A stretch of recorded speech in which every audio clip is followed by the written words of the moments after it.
Ay mga tol, pagpatuloy ng pag-ibig at kapayapaan sa atin lahat. Salamat sa Diyos at natanong tayo para magbigay ng impormasyon. Ito, may nakita po tayo na hiring sa 21st century. Hindi ko lang po alam kung legit siya sa 21st century.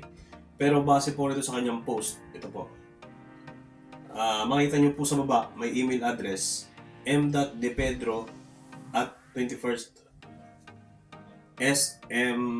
stcmri.com. So, yung mga nagkakaroon po ng email na ganito is employed po sa isang kumpanya. So, yun, mas maigi po mag-walk-in po kayo doon saan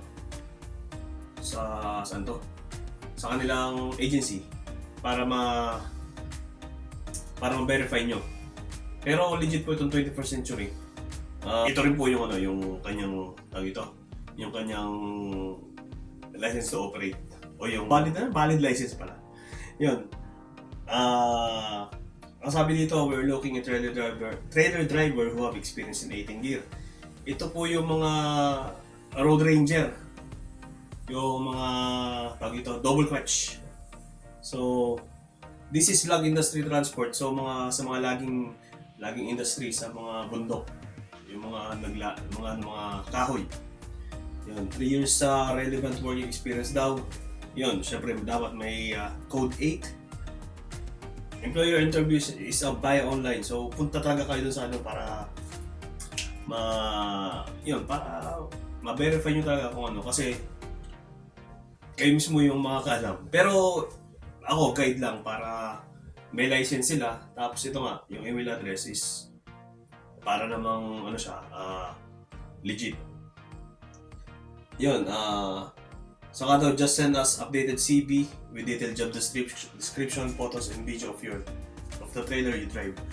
So yun, kailangan daw ng video, mag-prepare kayo ng ganun para may maipakita rin kayo sa siyempre, dala ko ng mga certification. Yun, ano pa ba? Yun, at saka this week, base sa impormasyong nasagap po, itong tropa nating bus driver, kasama niya si Post. Sir Tip, salamat sa Diyos at in-accept mo yung aking friend request. Shoutout sa'yo. May natawag ko sa'yo. Yun. So yun, hiring sa 21st century at may possibilities na this week pumunta dyan yung mag-trade test. So yun, apply ng mga tol. Baka abot pa kayo kasi ang post na to is March 14, last week. 9 days ago. So yun, salamat sa Diyos sa pagkakataong ito na makabahagi sa inyo ng impormasyon.